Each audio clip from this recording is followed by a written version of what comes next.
everybody. This is Let Us Reason Together. It's based on Isaiah 1:18. Come now and let us reason together, says the Lord.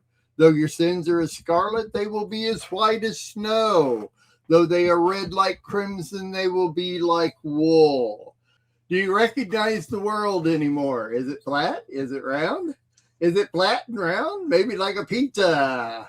This is just one of thousands of theories that have surfaced in the past 70 years.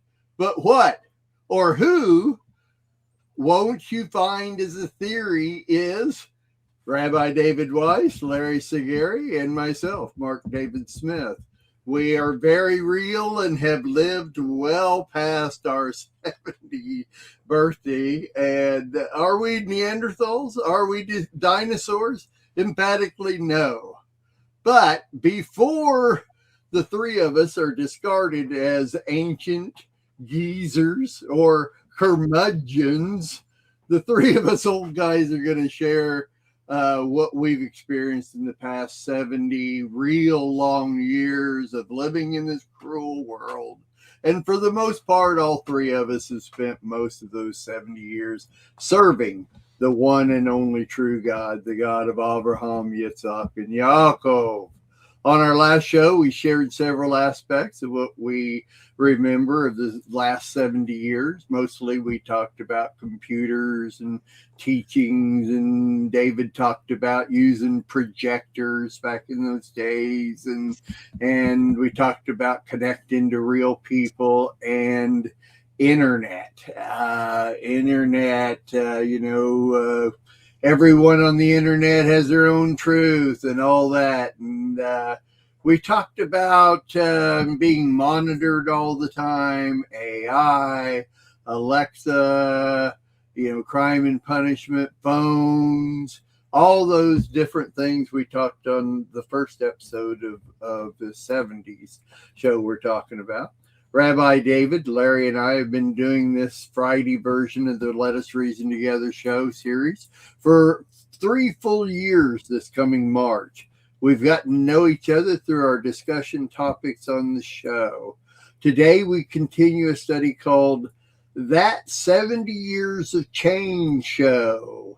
Rabbi David, Larry, and I have put together our look at the past 70 years. Basically, if nothing had changed in 70 years, we'd have to go on to the next topic. So, anything you guys want to add to that introduction there?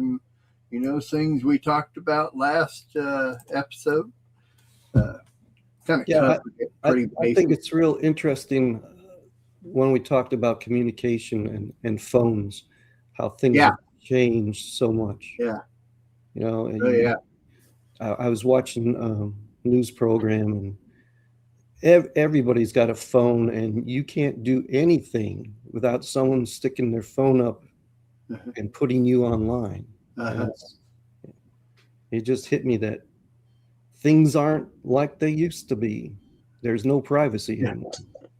Yeah. It really changed my teaching career, and because my kids were in an AP class, advanced placement, and had to take a national exam, I noticed right away, really, because the only change that made their scores go down was the presence of phones, and the kids just constantly being distracted by it. Their scores went down. I said, it's time to retire after 37 years in the classroom.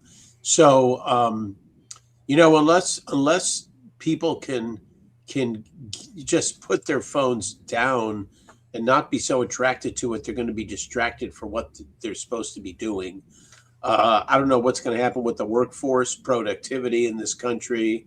It's, if there's a mark of the beast, I think the mark of the beast is coming in a very subtle way, one we didn't expect it.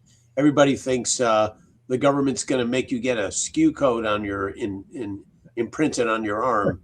I think it's going to be a lot more subtle, and I think it's that attraction to the distraction to the phone.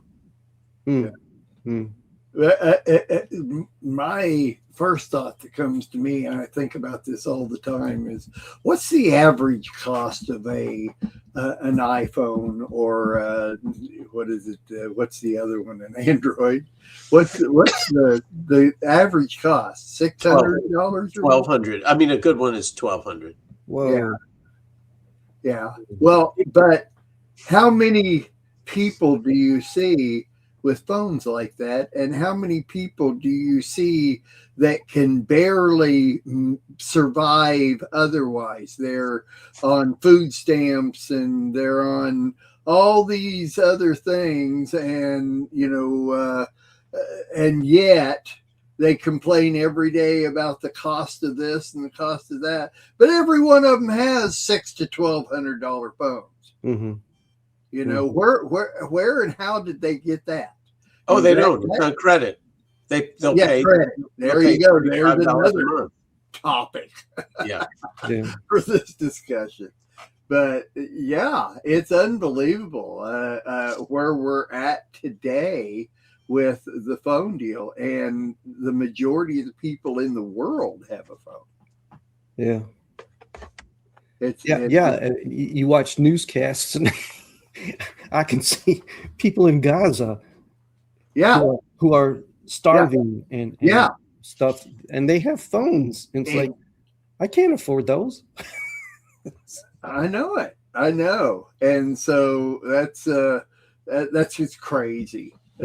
How things have gotten so far.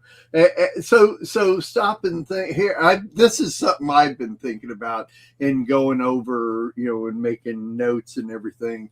Is so what would the world be like today? What would our lives be like today if the cell phone had not been created? If we were still using landlines, what would that be like today? You imagine how easy it is for us to get a hold of each other on the move. Yeah. And what it was like before not being able to get a hold. Emergencies and all kinds of things that and non-emergencies. I mean, just getting a hold of my wife while she's out shopping, and I think one more thing she needs to get at the grocery store. The only problem is that our phones don't work in Walmart. They don't.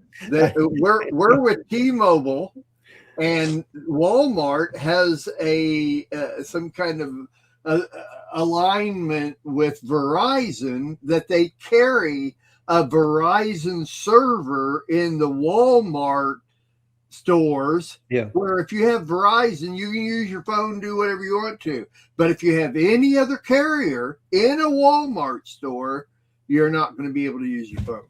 Unless you have Walmart Plus. Walmart Plus. There you go. So wait a minute.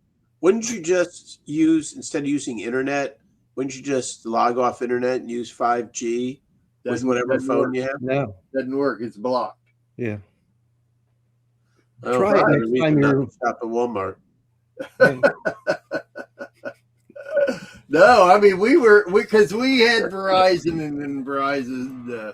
Anyway, we switched to T-Mobile, and ever since then we haven't been able. But anyway, I mean, it's just, isn't that crazy though what they do to, even it's competition between phone carriers. Mm-hmm. It's crazy. Mm-hmm. Well, one other thing I want to bring up, because we haven't talked about how the phone, how it affects a person's spiritual life.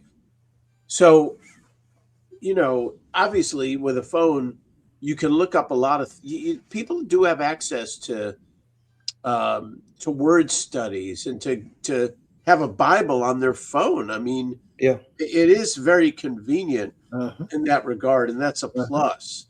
On a negative side, I've noticed we have a small congregation where everybody knows what everybody else is doing. When somebody sneezes, everybody turns to the person and says, "God bless you."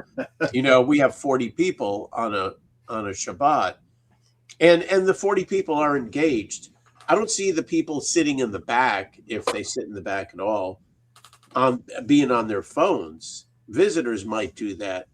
But we've heard in churches that sometimes there'll be people that just come in and just are 1 day a week worshipers. And, I think the people who are just there to put in time, be with family, make an appearance, I think those people would be more likely to not listen to a message and be affected in a positive way spiritually.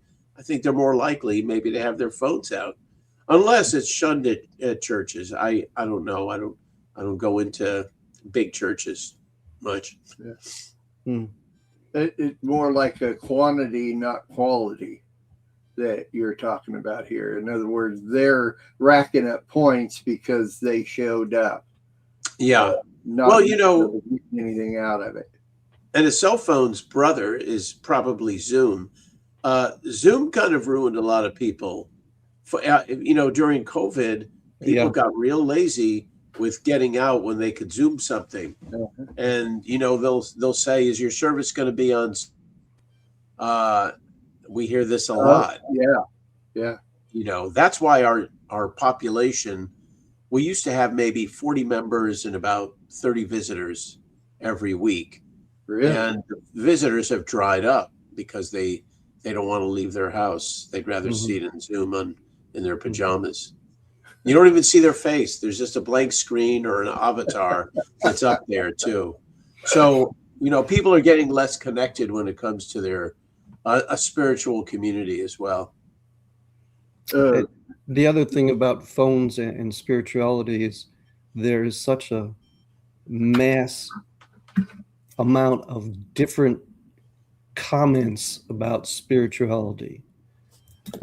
If you're just checking out, say, Messianic congregations, they're all over the place, and you really have to do your research in order to find out what they're all about. But people don't do that. and you can be led down the wrong path. Well, fortunately, you can vote with your feet, and if you go to a place and you're visiting and you don't like what you hear, you can just leave. If you have a variety of places. You guys live in places where there aren't a lot of Messianic congregations, or you'd have to drive maybe an hour and a half to get to one. And so I can understand why you might Zoom a service then, or maybe have a home fellowship or something like that. Or watch it on Lamb. We hold several services on Lamb. So yeah, and that's good. You mentioned so that they can stay home and watch it in their pajamas. Well, the pajamas deal is a whole nother topic in itself. Have you been to Walmart lately? They don't have my pajamas. Watch things in their pajamas because people don't care whether they're in their pajamas or not. Just go to Walmart. Well, I've done that only like 6 o'clock in the morning when they used to have 24 hours. But, Oh, I'll wear sweats. I mean, I have. If I'm in a hurry, I'm going to pick one thing up. I'll go in my sweats. I don't have a problem with that. But, it's not well. You don't want me coming in my pajamas. No. Anyway, all right, moving along. Yes, phones. My gosh, the difference in what we have today and what we grew up with. And do you remember the phones that your parents had? Yeah. Do you remember what kind of phone and where was it, Larry? It was in the dining room on a little table. It's kind of like a little statue, the rotary phone. Okay. And it was connected to the wall, and it would ring. And when I hear people's ringtones now, it's like, yeah, some of them still have that ring. Yeah. but it was a heavy thing, and when you picked it up, you wanted to put it down right away. So the headphone was different. It was heavy too, but it was a solid thing, man. And when you dropped the headphone, everybody in the house knew it. What are you doing? Wow. Like, okay. So, and then I think it was my teenagerhood, we got one on the wall, and that was pretty cool because you could just hang it right down on the setup there. Mhm. And as time went on, we got longer and longer cords too. We talked about this last time. Right? Yeah, we mentioned long cords. Yeah. Eh, So, eh, eh, Do you ever watch? Go ahead. I'm sorry. I was going to say you couldn't. The longer the cord, the less that you could misbehave in the other room when your mom was on the phone. Oh, Yeah. and you had to wait your turn. Like, when are you going to get off the phone? It's like one yeah. bathroom in the house, you know. Yeah. Come on, get out of there. Or Yep. we just had less, and we made do with less. And, Yeah. Your older sister was always on the phone. right? How'd you know? But talking about long cords, remember the cords were Yeah. there's a word for it where they it's kind of not an accordion, but they're round so they can stretch. But when you hang it up, it's in a smaller lump right there. That was pretty cool. Have you guys ever seen the intro to Monk?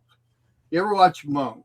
Yeah. And he has on one of his intros, he's sitting like at a jail talking through the glass to somebody, and his phone has that cord, and he stretches it out so that it's not all curled up.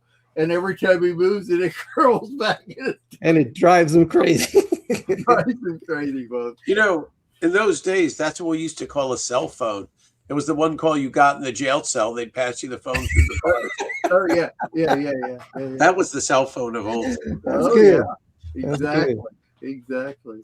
So, David, what kind of phone did your parents have? Gosh, you brought back such memories. Yeah. Well, we had a we we had a 2-story house. You could say a 3rd story because there was a basement. It was in Connecticut, and there was only one phone in the house, and it was on the middle floor. So when you'd hear it ringing, somebody would have to, if they were in upstairs or in the basement, they'd have to go running up or running down to catch it. But usually people would just keep let it ring. Mhm. But, you know, we didn't even have the message machines in those days, the recordings. Uh-huh. And so, you know, it all depended on the patience of the person on the other line. Uh-huh. We didn't get scam calls either. They didn't have scammers or phishing back in those days. So when the phone rang, it was really somebody you knew or somebody that needed to get a hold of you for who knows what, a doctor or a business that was calling you. But, you know, we just didn't use phones much because as kids, we wouldn't call anybody. You know, we'd go out of the house, walk up the street, knock on the door. Yeah. And Timmy, come out and play. We didn't use phones as kids. Yeah. I mean, who would we call? So Teenagers, the more I became the more I grew up, the teenager and later years, used it quite a little bit. And then, of course, they use that as a form of grounding. So, you know, you get in trouble. No, you can't use the phone for 2 weeks or whatever, you know, type of thing. My parents had one. Ours was always in the kitchen, and it was a rotary phone sitting on the desk there. And then, but I remember more of the one hanging on the wall, you know, with a long cord. You could stretch it to the living room or to the back door, or whatever you wanted to do. But mostly it was in the kitchen, so my mom could hold on to it while she was doing stuff in the kitchen. Yeah.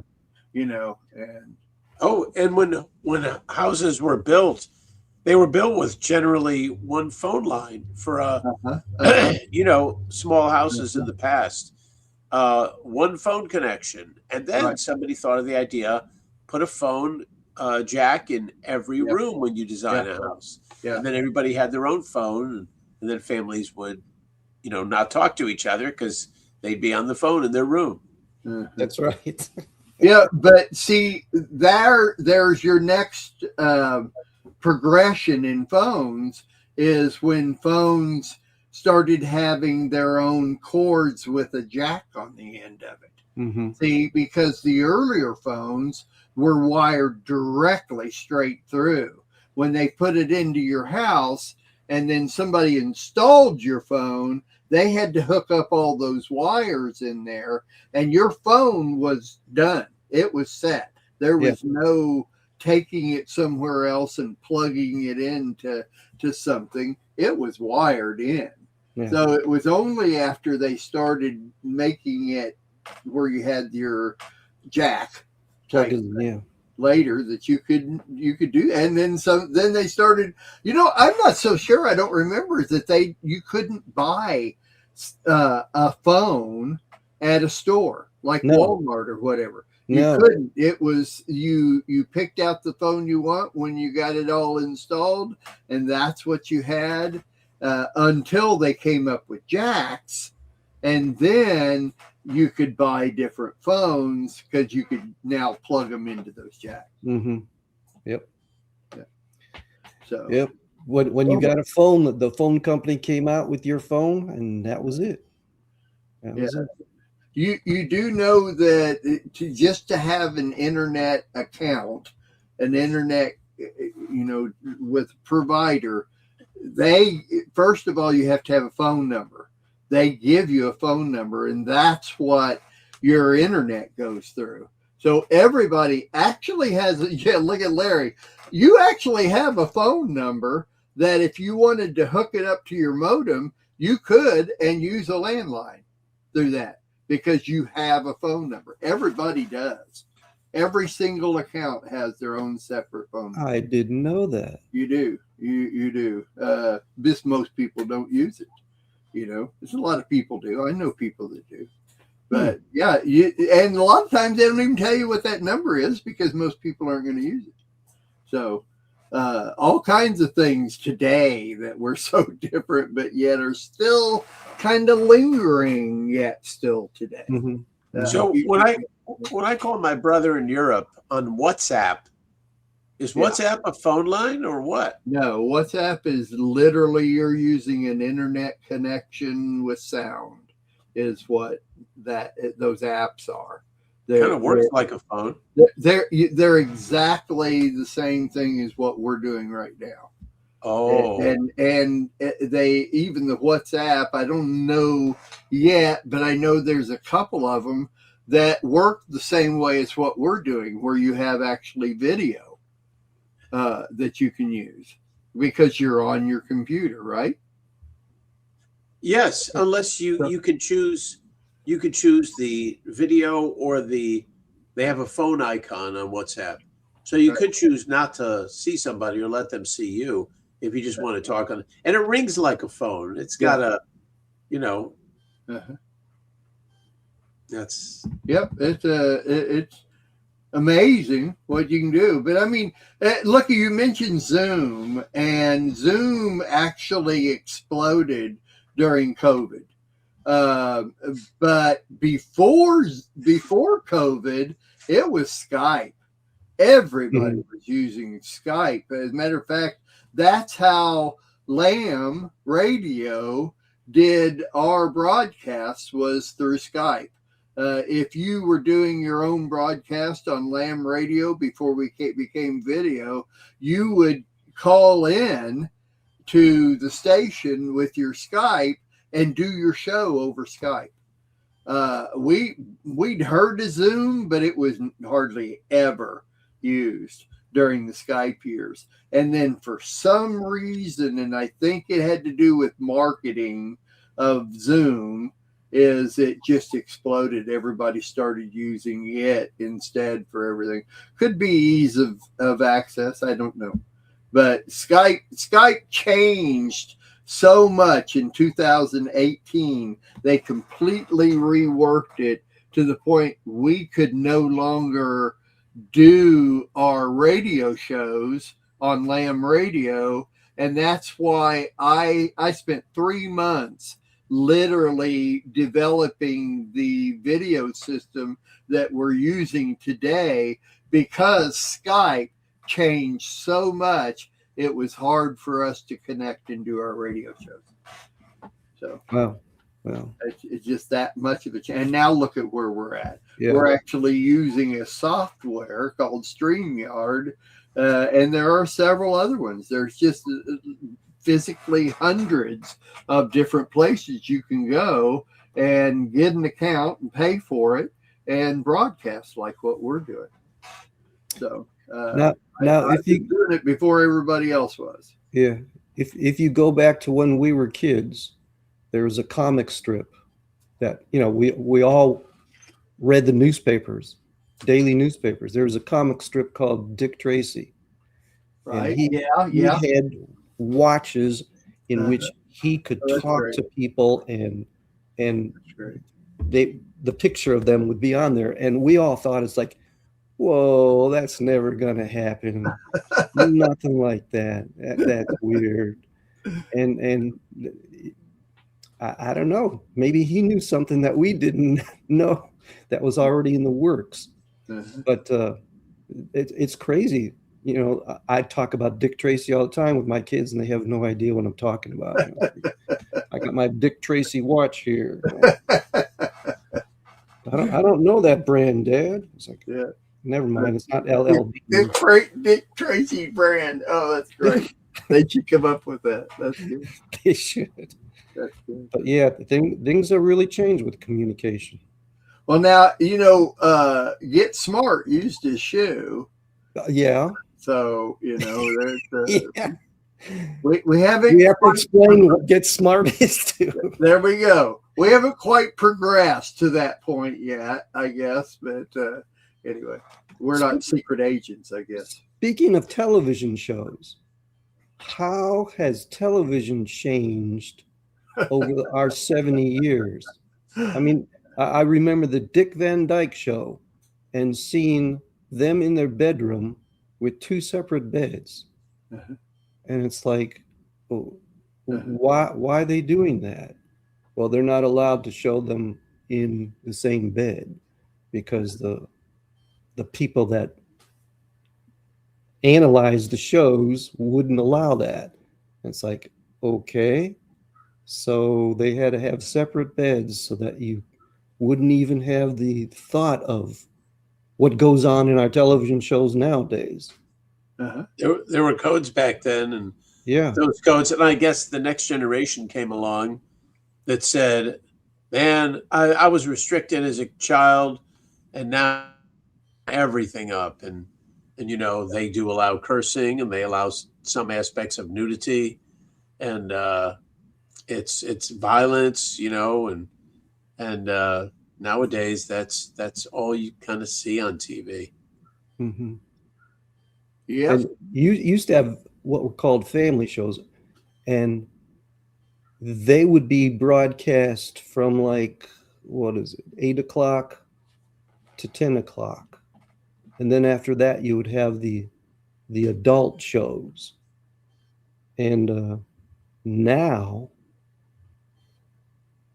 all you have is up in the upper left-hand corner of the television set what you're going to be seeing, who it's rated for, 14 and above, Yeah. and stuff like that, and Yeah. contains partial nudity, and I love when they put down language. Yeah. It's like, well, how could this isn't a silent movie? Of course they're going to have language, Oh, yeah. Of course. but they mean profanity, but they put it down as language. It's like, okay.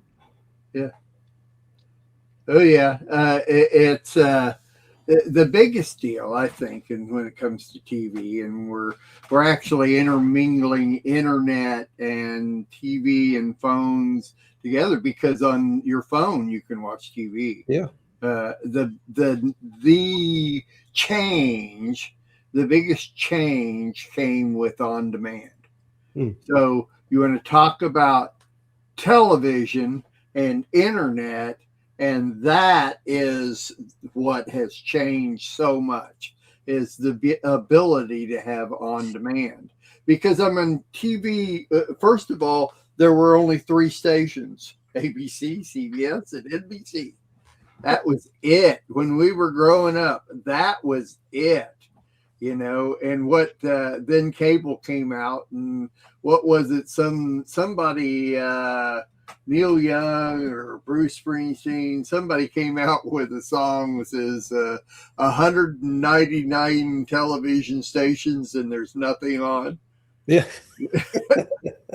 Oh, you're forgetting UHF. Remember when UHF came? Oh yeah, sure. That's when public television got on. Yeah.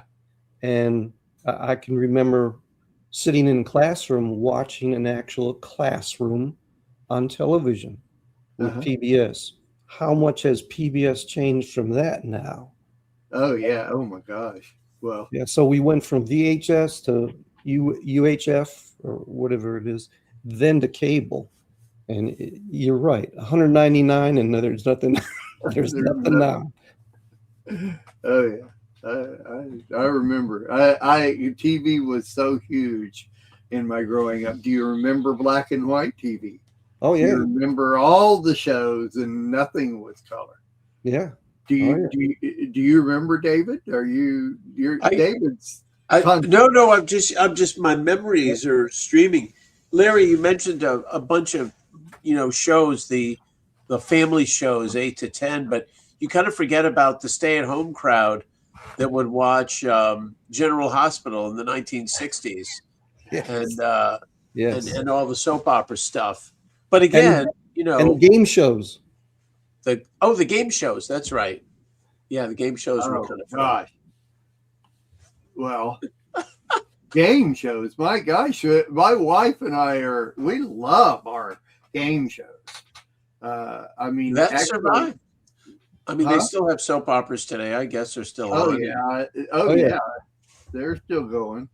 I don't know anything about them because I've never watched them, but a lot of them are still going. A lot of internet shows. My gosh, most of the stuff I think that's on TV is soap operas. You have to stay up with the story to even watch them. But oh my gosh, black and white. I remember the NBC Peacock and the color change. Do you remember that? Mm-hmm.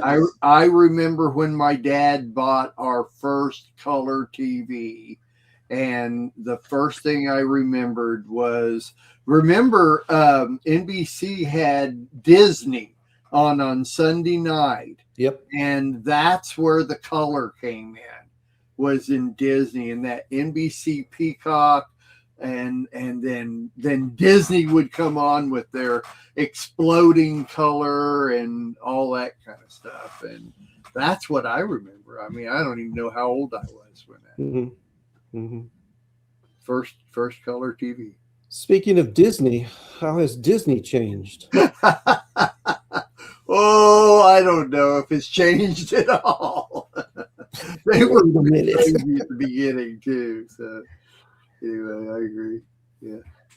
But I used to be able to show Disney movies in my classroom for historical purposes. Oh, really? Yeah.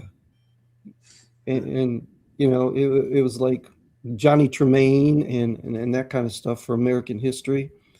And now you can't get a Disney movie to get into the classroom, because even if it's a historical, language and all the other things that are up in the upper left-hand corner, you just can't do it. Yeah. Wow. Yeah, that has changed in the negative so much. Just even random. I mean, it's like they'll even just show, just insert an F word one in the middle of the whole show. You just ruined the whole show.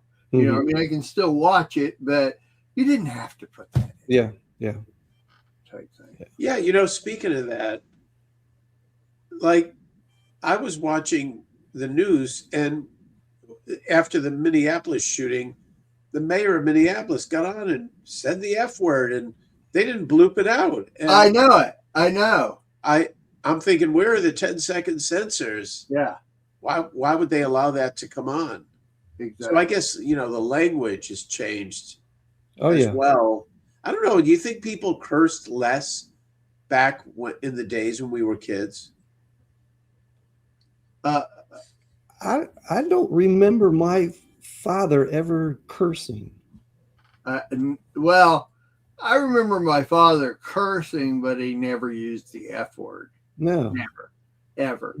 That's almost anymore, especially. I think the F word is in its own category.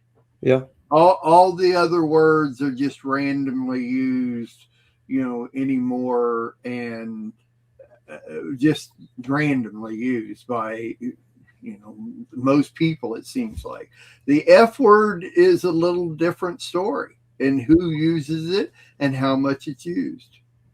I think It's been acceptable. By the new generation, it's accepted.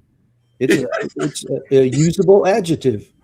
You bring up a good point here, and I remember talking about language in my psychology class and saying, why is there so much power in curse words? I said, what if we just started, instead of saying the F word, what if we just substituted banana? Would you get in trouble if you said to your teacher, hey, banana you? And then kids were laughing and they started saying it to each other. And they said, hey, Mr. Weiss, banana you. And I said, hey, you can't say that in here. Why words have such value, I don't know. But that can change pretty quick too. And going back to movies, the historical dramas now, going back to the 16th century or the 17th or 18th century, boy, do they put the F word in those too. Mm-hmm. And I'm thinking, no way. That's historically inaccurate. They wouldn't use it that much. And it's like, well, it's acceptable now. It's in the dictionary as an adjective. Yep. I agree. Sorry, I'm going through my notes here because. So what we got here is a moral dilemma. I don't know about that.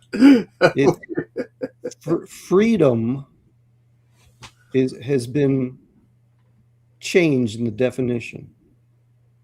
Freedom used to be you are allowed to live the way that you live without government interference.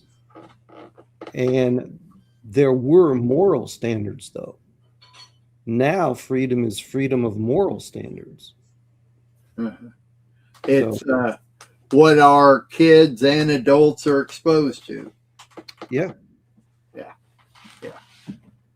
Social media, the whole thing. Now, see, our social media back when we were kids was television, or talking to our friends or whatever like that. Physical, having access to people somewhere around the world was just not even thinkable, to us growing up at all.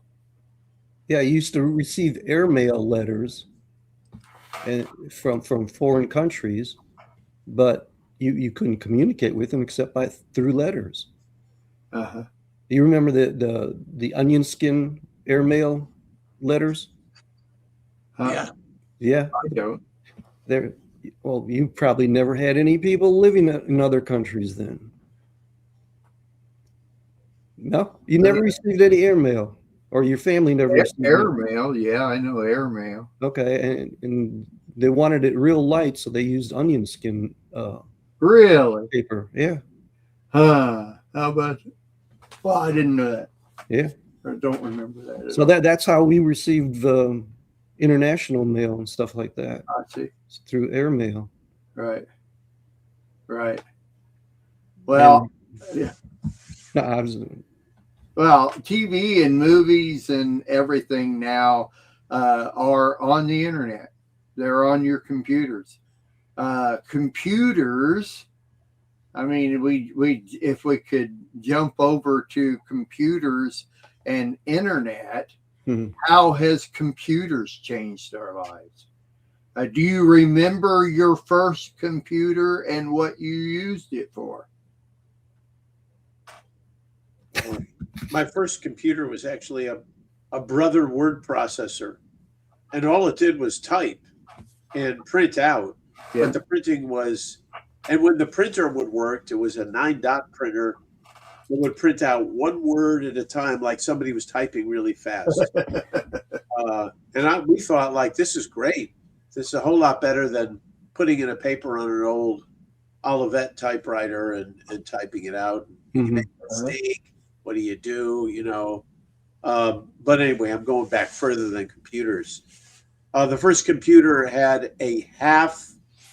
I think it had 500 megabytes, not gigabytes. Mine 500 too. megabytes as its hard drive, Yeah, mine had 500 megabytes. That's right. and it was a $3,000 computer as well.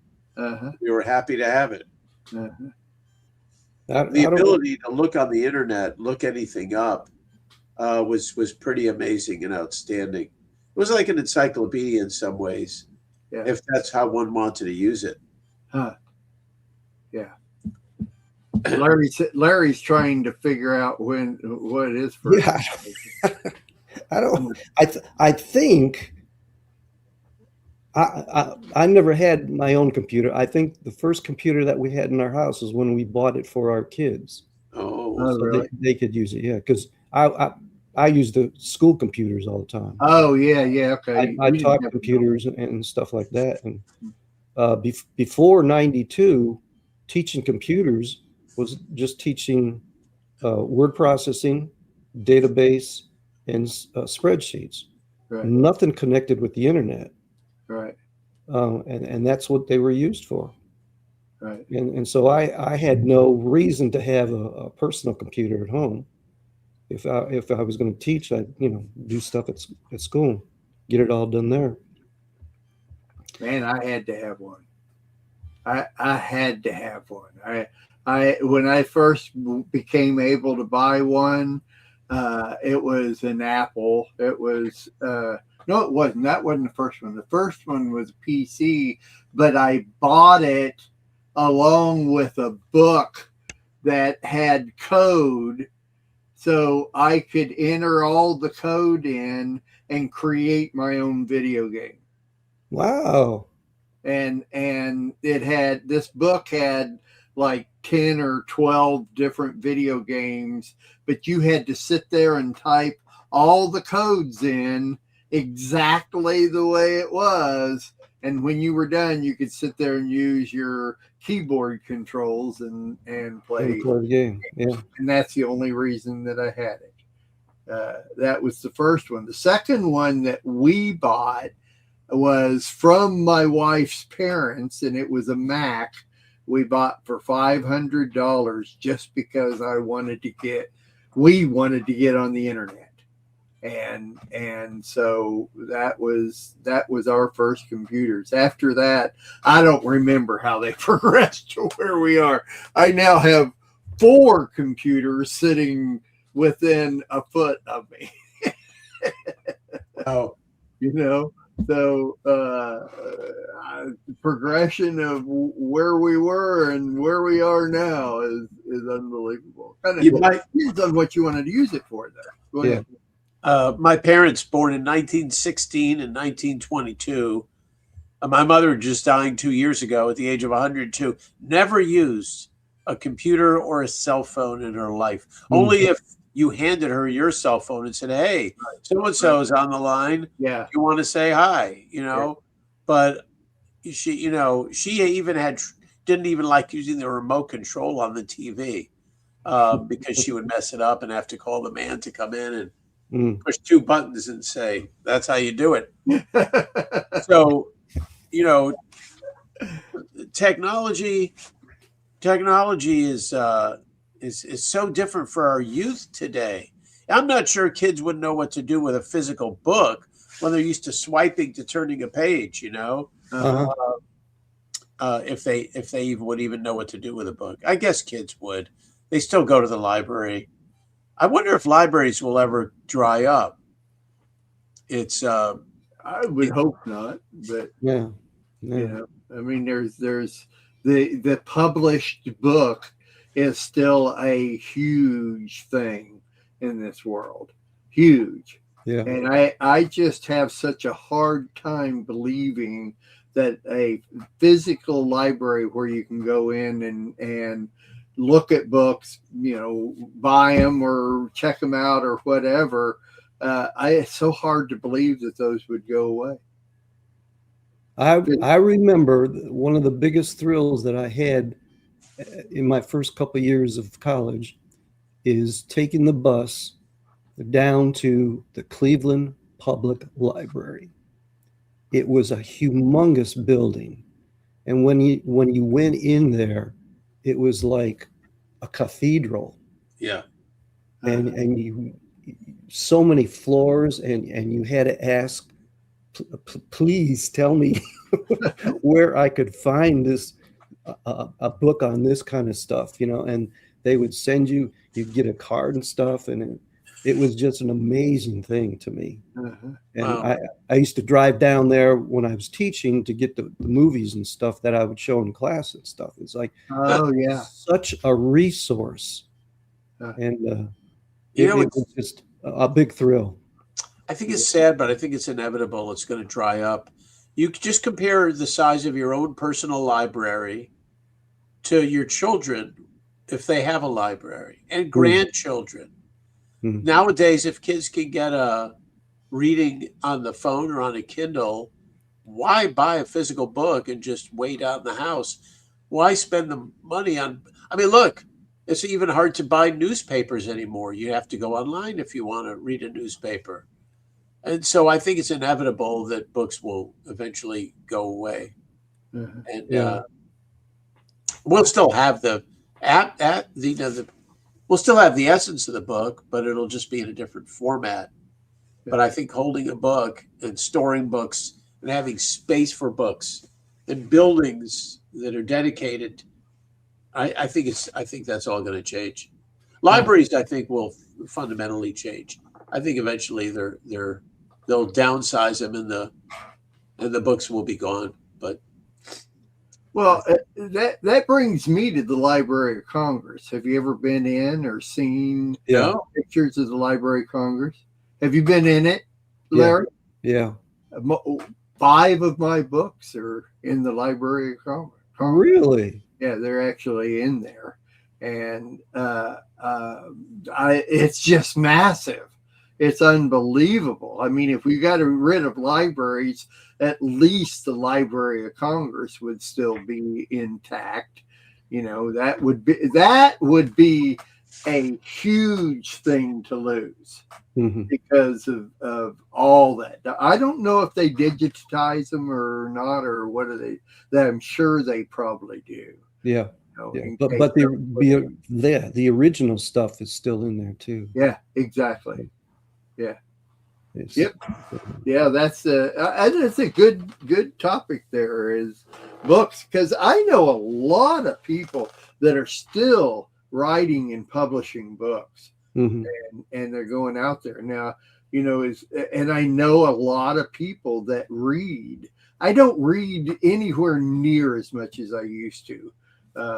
Eyes and everything, and anyway, but I do know a lot of people that read. I just find it easier to do what we're doing, Yeah. than write a book about it. You know, but I think what's taken the place of libraries and bookstores is data servers. And now data servers is a big thing because they're taking up space. They use a lot of power, electrical power, and I don't know what's going to happen with data servers and how that's going to affect our communities.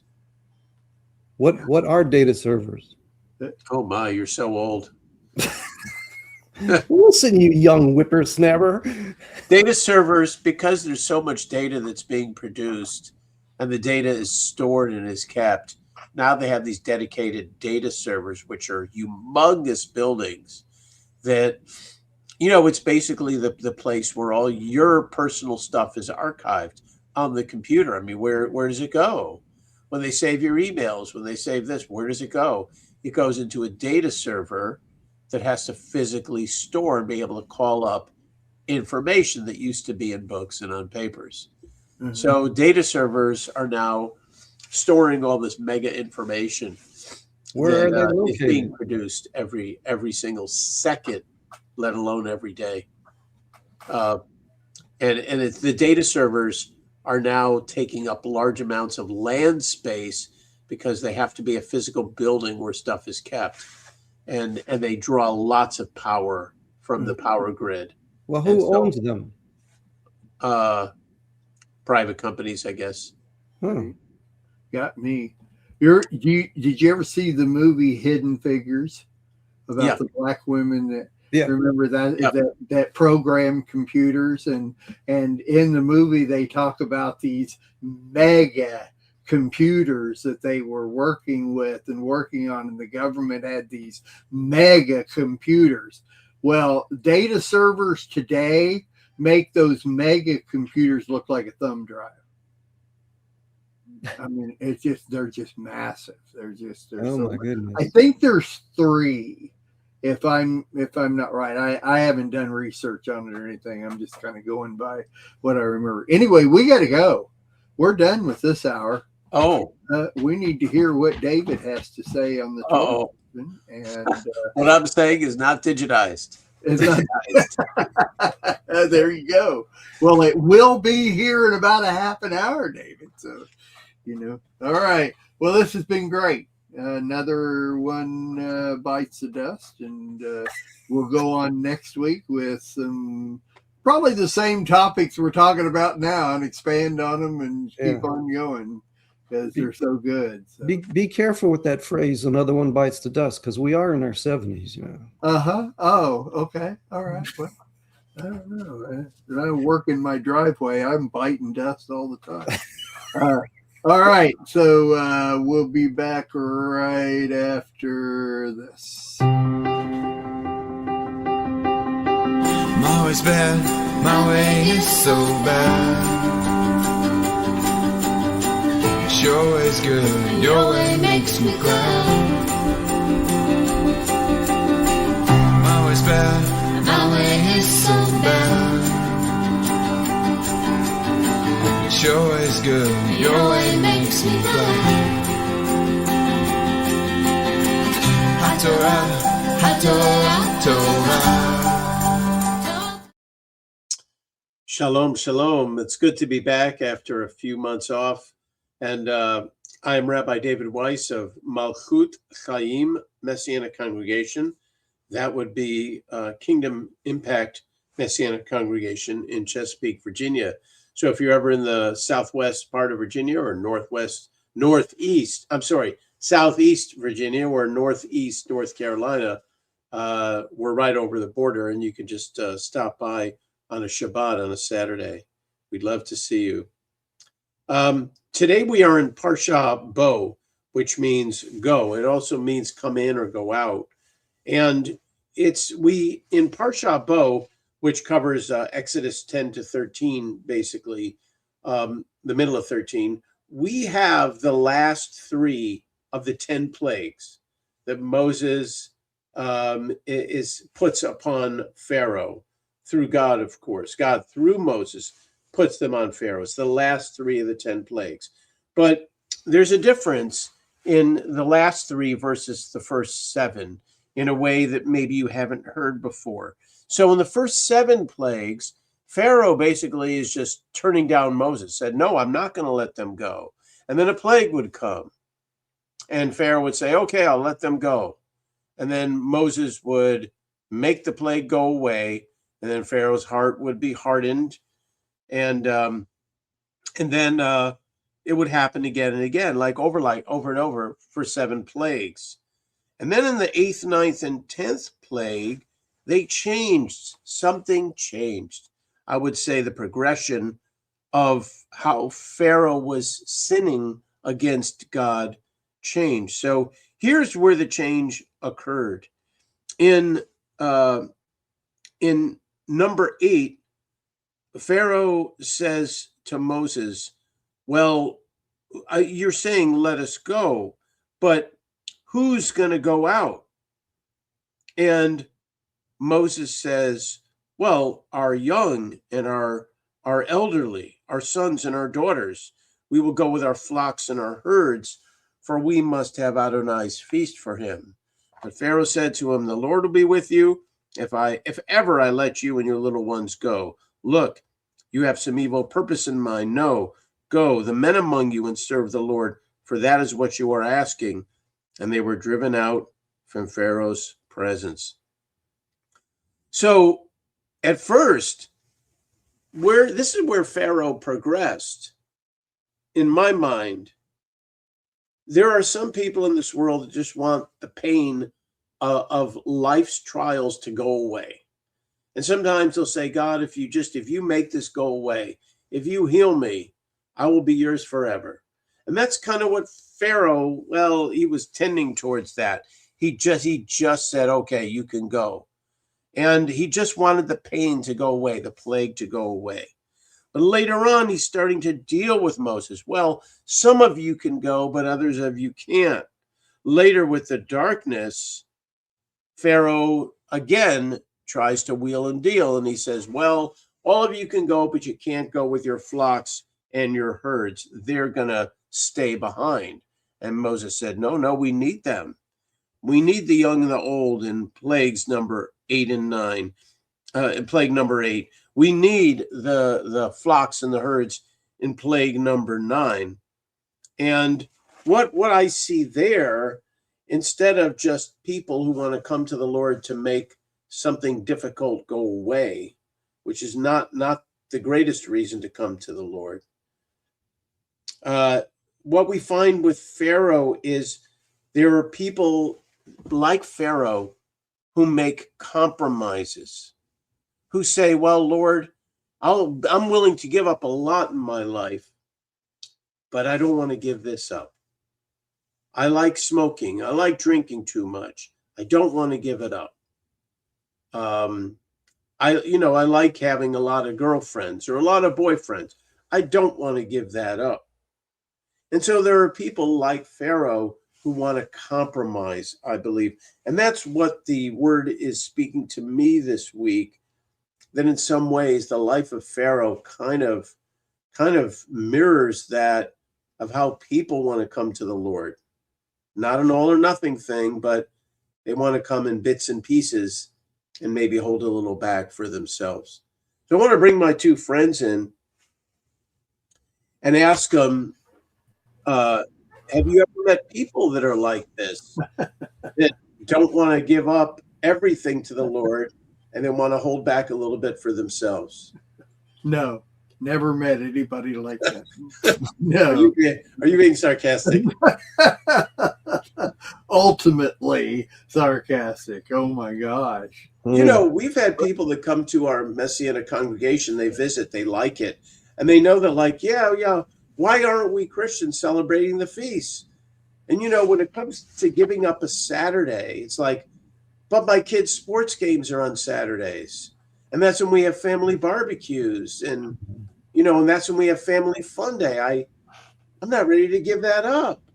The most basic thing is honoring the Shabbat. And Shabbat, God never changed it to a Sunday. That was man's doing.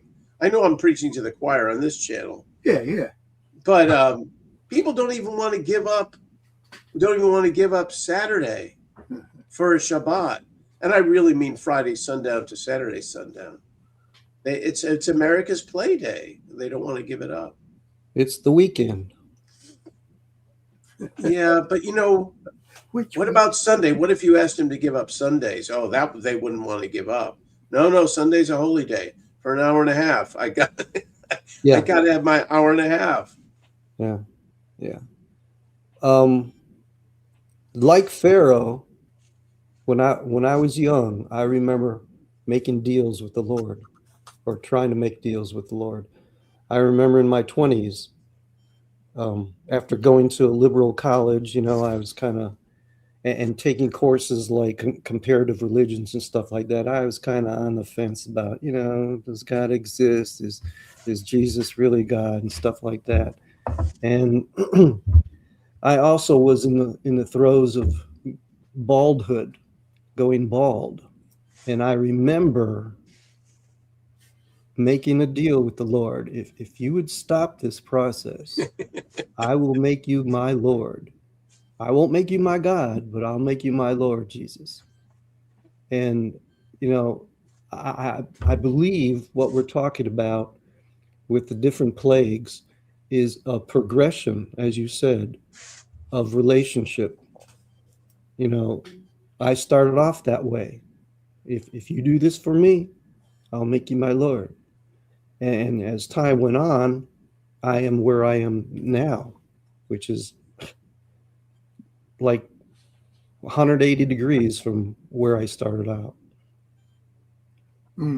So Did he stop you from going bald? No, He didn't. no. So He that did idea. me. He did Wait me. a I minute. asked him too, and he couldn't make new ones come back, but he could stop it right there, so it didn't go any further. I have a question. What's bald? What? Bald. I'm kidding. Whatever. Did you see how he moved forward so that the camera was right on his hair? Excuse me, what is bald? Hey, I've been to Bosley. No, I haven't been to Bosley. I'm not bald. You can't say that I'm bald. Well, Larry, when you came to the realization that it was kind of silly and childish for what you asked for, if you did you ever feel like you had to repent of that? Oh yeah, I was married, and we were in a family Sunday school class, and people were sharing things, and I just out and out said, I'm tired of carrying this burden. I'm no longer going to be upset with being bald. The Lord has shown me that that's not who you are. It's what you present to people. And in front of a bunch of families or couples, I just said, I repent of what I did when I was a younger person. So yeah, I repented. Wow. And it was a public thing too. So, and I felt such freedom after that. It's like, because everybody came up to me and go, it's okay that you're bald. It's like, stop talking about it. Use a different expression. Maybe never mind. I can't come up. Follicle regressed or something. Yeah, regression or something. Follically challenged. Something positive. That's it. I like that what you pulled out there, and I'd never heard it from that point of view, though, of what you're giving as far as people are concerned. I mean, you had even mentioned in the first section of our show that a lot of people, you had about 40 normal or regular people and about 30 guests that would come in, but most of them just wanted to worship one day a week.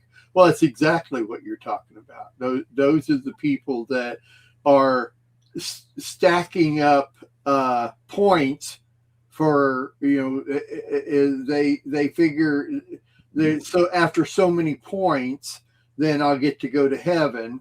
And so I'll do just exactly what I think I need to do for that. And I think you have kind of basically the same thing with Pharaoh talking here. The one thing that really stood out to me is Pharaoh said to them, Adonai certainly will be with you. Yeah. Well, if somebody secular said that to me, that opened it right up for me to tell them, well, you just acknowledged God. You just acknowledged that God exists, and that if you're going to acknowledge God, then you really have to acknowledge his lifestyle. You have to acknowledge what he has brought forth for on how we're to live, and to only do the bare minimum so that you're getting to heaven.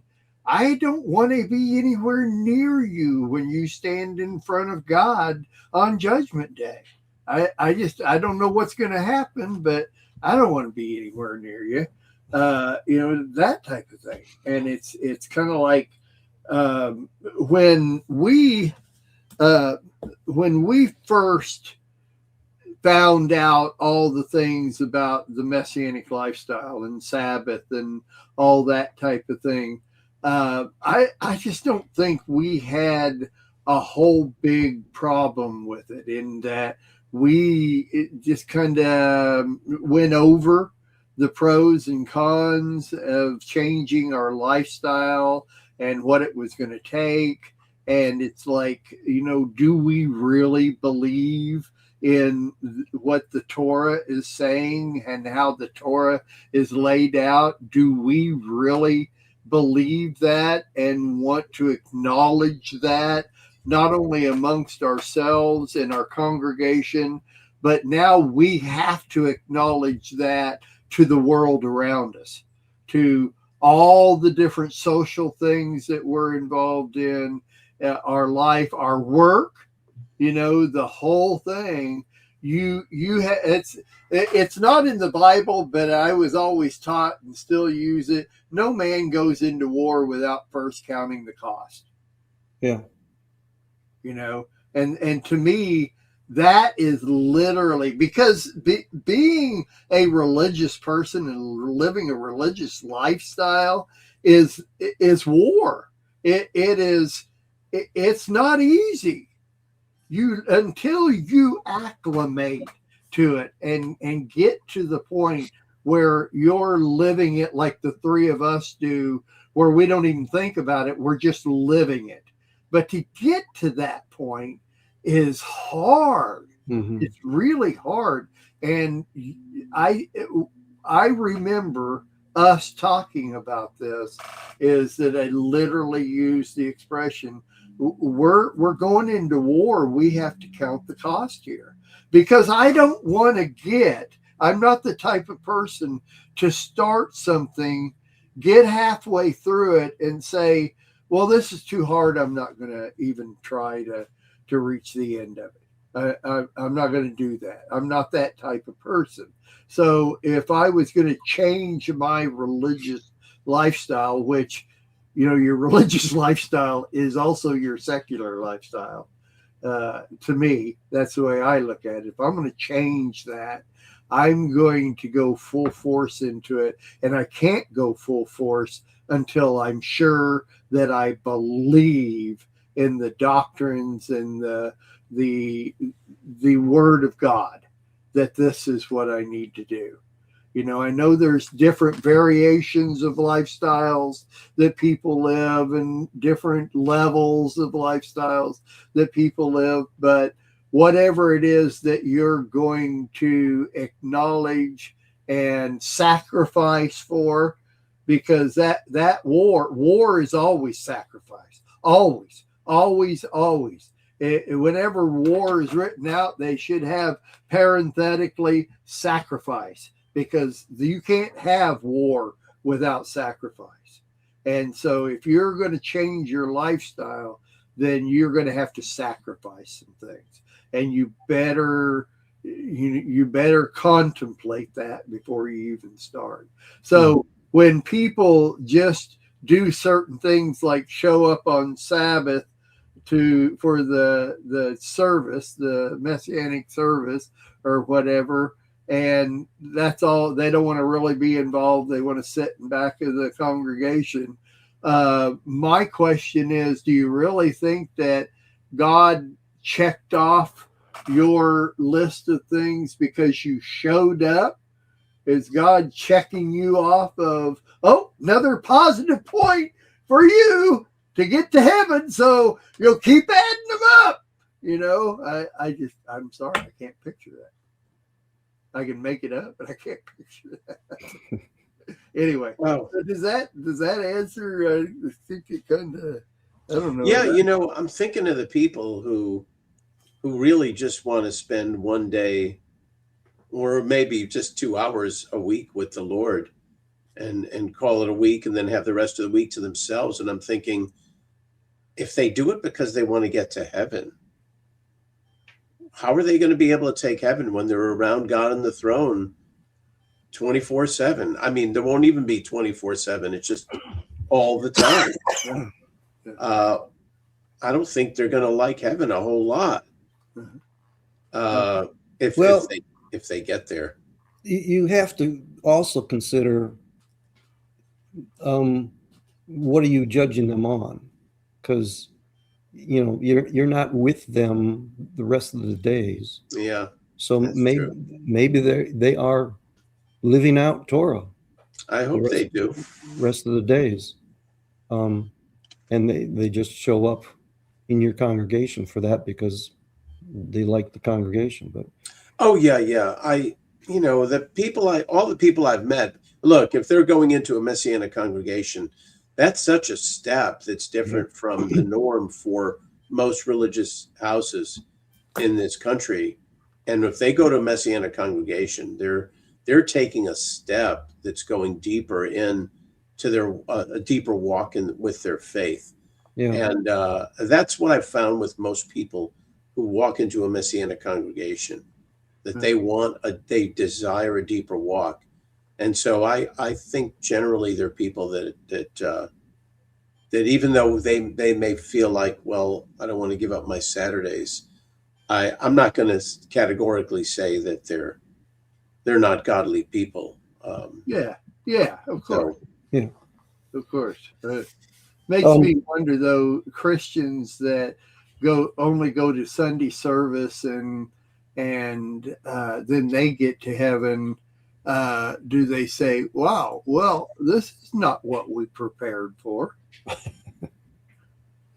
Whereas we, Messianics, we believe that what we're doing and the lifestyle we live, when we get to heaven, it's just going to be the same with the everyday, which it won't be. It's going to be different, but at least we'll be prepared for what the lifestyle is in heaven, I guess I should say. I don't know.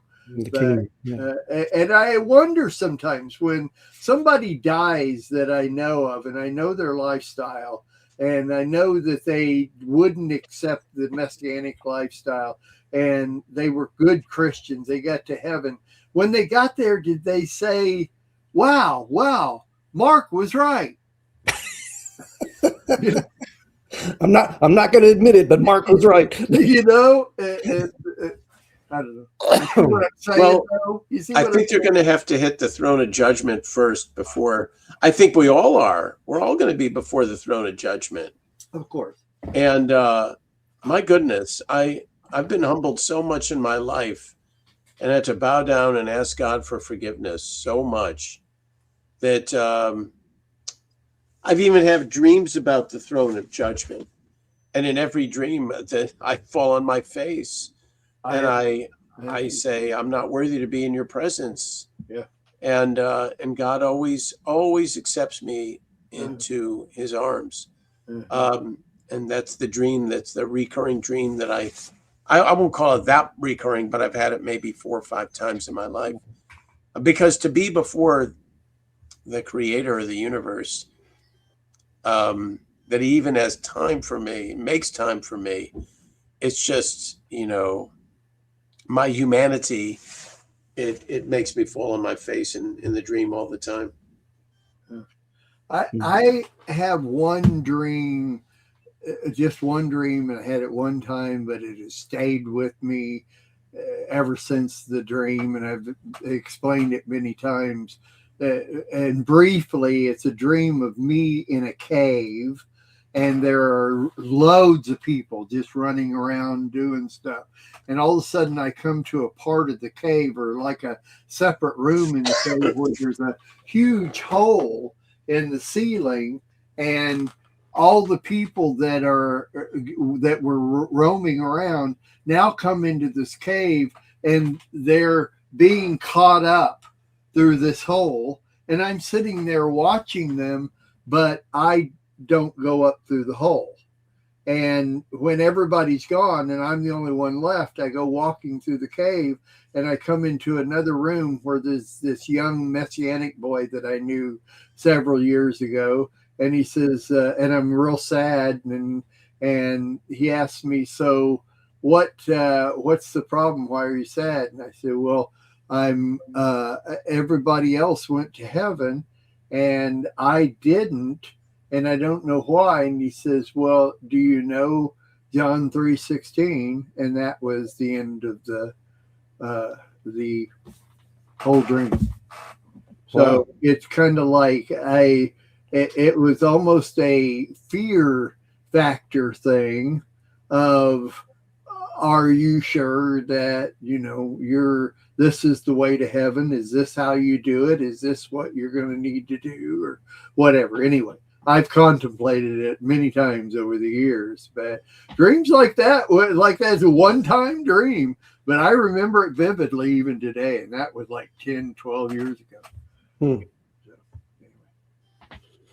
Wow. Yeah, we're all going to make it. Wow. We're all going to make it. Your cave reminds me of the Church of Ascension in Israel, where you go into this small round room. I think only about maybe 30 people can fit in it at most. There's no chairs, and there's a hole in the. It has a rotunda at the top, and there is a hole in it. And they said who knows if it's really the place, but they said this is where Jesus was when he ascended. And it's really quite amazing. Yeah. All in where our brain goes. Which brings me back to the Parsha. Yeah. And one thing that I was thinking about when you're talking, David, when Moses went to Pharaoh, 3 minutes, by the way. okay, he said, the Lord says, let my people go so that they might worship me. And I'm wondering, I wonder how, speaking of progression, I wonder how Pharaoh's concept of what Moses said to him changed over the time. I mean, he didn't just say, let my people go. He said, let my people go so that they may worship me. And Pharaoh's idea of what that meant obviously changed over time, to the point where he said, get out of here, go. It's interesting. When I looked at the Hebrew, it's always written as let them worship me. But actually, the Hebrew word that's used for worship is avodah. And so in better Bible translations, it's send the people out that they may serve me. And so Pharaoh was one who believed in a pantheistic system of gods. That's why he would go down to the Nile to do an offering to the Nile River god, and he did offerings to the sun god, and he had all these slaves, of course. And I think he came to realize that he didn't know that there was this other God that existed that Moses introduced him to.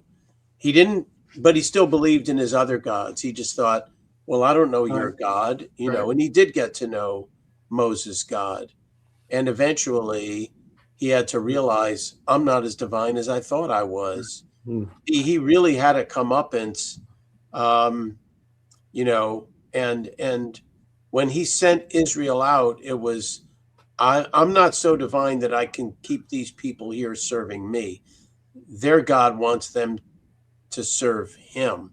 So I'm going to have to release my slaves, so they'll go and be the Lord's slaves somewhere else. And then he changed his mind too. He regretted what he had done, and he went back to either kill them or to bring them back. Yeah. We got to go. Okay. We got to go. It's time. Well, thank you, David. Sorry. Yeah, that's really good, David. Really good. I see it as the Lord said to Moshe that he was making them hard-hearted so that I can demonstrate these signs among them. You know, so to me, it was like every time he did it, Pharaoh grew closer and closer to understanding Adonai. And so he had to keep doing it so that he got the point. Anyway, we'll be back next week, and all of us will be here, and be another great show, and we'll see you then. So God bless everybody. See you then. Shavua Tov. Shavua Tov.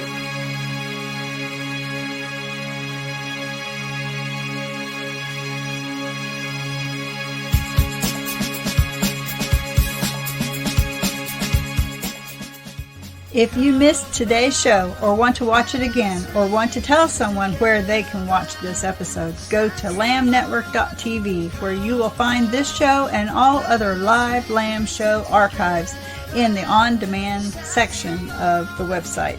Thank you for watching, and don't forget to tell somebody about the Messianic Lamb Network.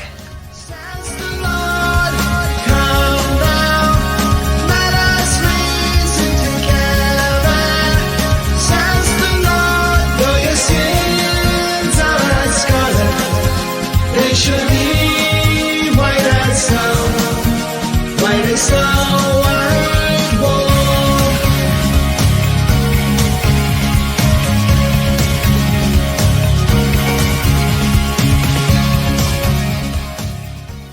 We are richly blessed to bring you what we believe is the fullest, most diverse, yet up-to-date progressive teachings, discussion, and prayer programming you can find anywhere on this planet.